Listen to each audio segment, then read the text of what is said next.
మీ అందరినీ కూడా విద్యార్థులు, ఎదిగే పిల్లలు, ముఖ్యంగా ఈ దశ కౌమార్య దశ 10 సంవత్సరాల నుంచి 18 సంవత్సరాల మధ్యలో ఉండేటువంటి దశ కౌమార్య దశ. పరిపక్వత కానిదికి మధ్యలో ఉన్నటువంటి దశ.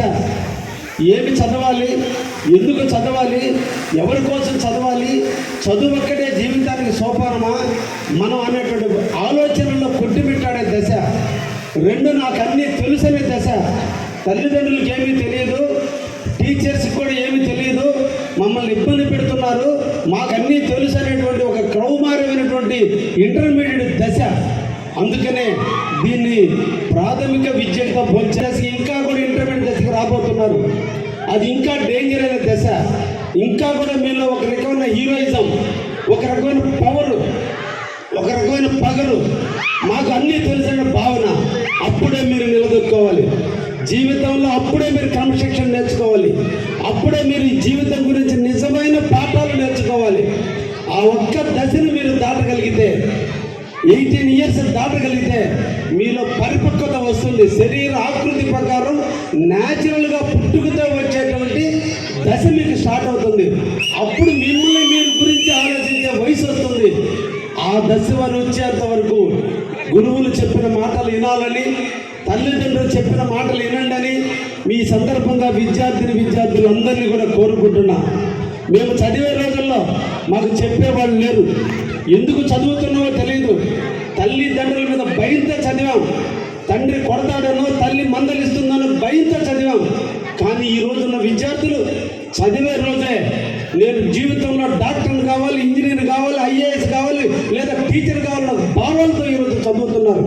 దీని అంతటికి కారణం పిల్లల మీద తల్లిదండ్రులకు వచ్చిన ప్రేమ గొప్పది.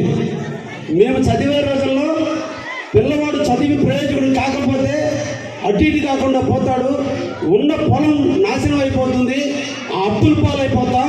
కాబట్టి వాడు చదవకపోయినా పర్లేదు, మేము వాడి మీద ఎటువంటి ఖర్చు పెట్టమని చెప్పి తల్లిదండ్రులు అనుకునే రోజులు. కానీ ఈ రోజున తల్లిదండ్రులు మీకోసం అప్పు చేస్తున్నారు, మీకోసం కూలి పనులకు పోతున్నారు, మీకోసం అన్ని రకాల కష్టాలను కూడా ఎదుర్కొంటున్నారు. ఎందుకంటే ఈ రోజు పడ్డ కష్టాలు ఏదో ఒక రోజున నా బిడ్డ తీరుస్తాడని నమ్మకం తల్లిదండ్రులకు ఉంది. అంతటి గొప్పలో మీరు ఈరోజు ఉన్నారు పిల్లలందరూ కూడా. అందుకని ఈ దశలో మీరు కష్టపడండి.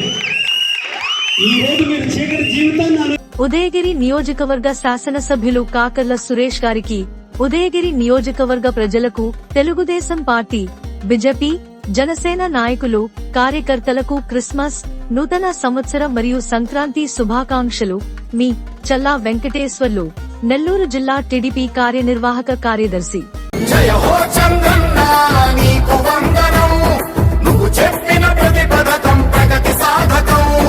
ఉదయగిరి నియోజకవర్గ శాసనసభ్యులు కాకర్ల సురేష్ గారికి, ఉదయగిరి నియోజకవర్గ ప్రజలకు, తెలుగుదేశం పార్టీ, బీజేపీ, జనసేన నాయకులు, కార్యకర్తలకు క్రిస్మస్, నూతన సంవత్సరం మరియు సంక్రాంతి శుభాకాంక్షలు. మీ గూడా నరసారెడ్డి, టీడీపీ వింజమూరు మండల మాజీ కన్వీనర్. జయ హో చంద్రన్న నీకు వందనం, నువ్వు